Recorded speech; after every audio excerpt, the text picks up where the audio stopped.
أشهد بأنه قد بلغ الرسالة وأدى الأمانة، نبي اختاره الله من العرب ومن العجم، أظهر الإسلام، حلل الحلال وحرم الحرام، وآمن به الضب وظلله الغمام، وانشق له القمر بحضرة ملأ من الأعلام، وتفل في عين قتادة فبرئت وقتها من الآلام.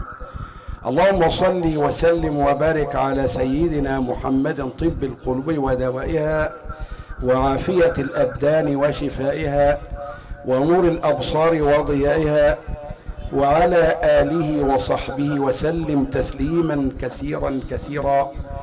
أما بعد، فيا أيها الإخوة الكرام، من أي شيء أبدأ وإلى شيء أنتهي، وهذا موقف كنت لا أتمنى أن أجلس فيه أبدا، ولكن وكان قول الله قدرا مقدورا.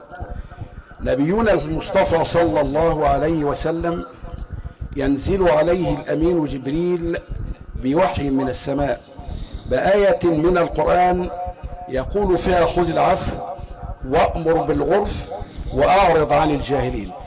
ويسأل المصطفى الأمين جبريل عن تفسيرها، فيستمهله قليلا حتى يسأل ربه، ثم يعود إليه ثانية قائلا: أن تعفو عن من ظلمك، وأن تعطي من حرمك، وأن تصل من قطعك. ولهذا يقول